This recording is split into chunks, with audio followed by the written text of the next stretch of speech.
We have a lot of technology that we've developed for different aeronautics applications that it allows us to take technology and really make sure that we're helping firefighters do their job, giving them better support, better tools to use, and really also help, hopefully, start to affect the outcomes of some of these really large destructive fires that destroy people's homes and really impact the communities that we live in.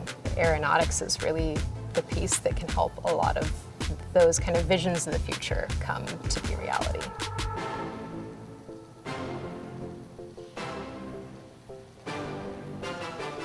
My name is Catherine Chapman, and I'm an aeronautics researcher at NASA Ames. Right now, I work on the project, it's called DESERO, the Advanced Capabilities for Emergency Response Operations. What we're doing is looking at the current state of wildland firefighting, looking at the tools and technologies that firefighters use to do their jobs. This is really important because wildfires are just getting, larger, more destructive, and more frequent.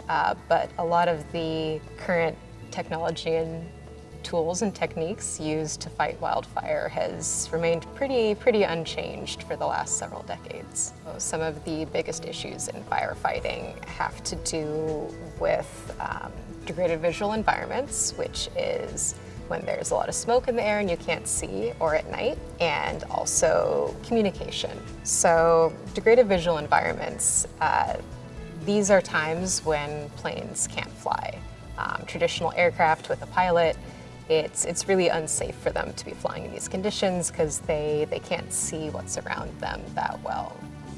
If we could start to expand some of those operations into the smoke, into the nighttime with drones, where we're not putting a human operator at risk, that would be huge because it would allow us to double, maybe even triple the amount of resources that are on a fire, and could really allow for some big strides to be made without having to put more people at risk. Another big issue in firefighting is communication. Drones are helping to solve the problem of communications by serving in a couple different ways. They can be used effectively as a cell tower in the sky to bounce signal between different remote areas and allow people to communicate on a fire that wouldn't otherwise be able to do that. They also allow for a lot more complex data than a radio would. Right now, almost all communication that happens on a fire is over radio. But if you begin to have drones, you begin to have this infrastructure,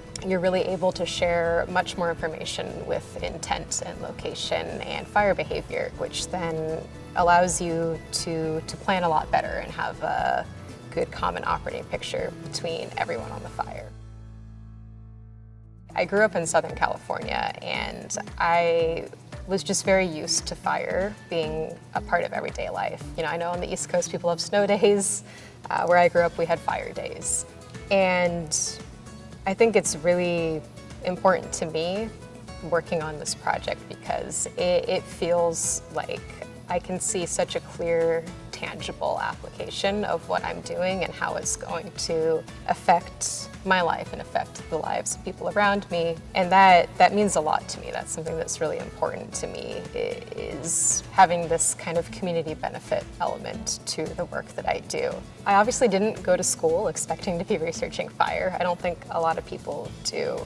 But it's something that when I started to learn more about it, really seemed important to me. I think kind of in the back of my mind, I always had the idea of NASA being a cool place to work, but it never really seemed like a place that was going to make sense for me. And eventually, between my experience in kind of aerospace-related research, I ended up getting a job here.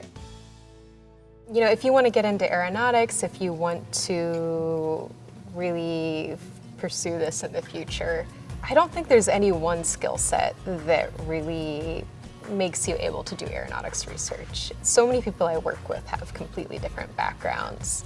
And I think the just really important thing is being able to communicate what you think is important, being able to maybe work with other people who have a different background than you and make sure that you can take your specialized knowledge and make it useful to someone who doesn't have the same specialized background as you.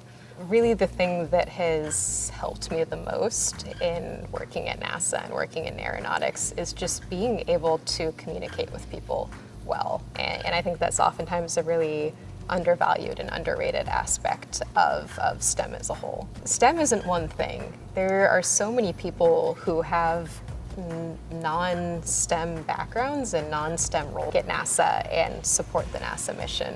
Focus on what you think is interesting and keep kind of following where your curiosity is leading you. And I think that's really a good way to find some really interesting niches that maybe you wouldn't think about working in, but end up being a great fit.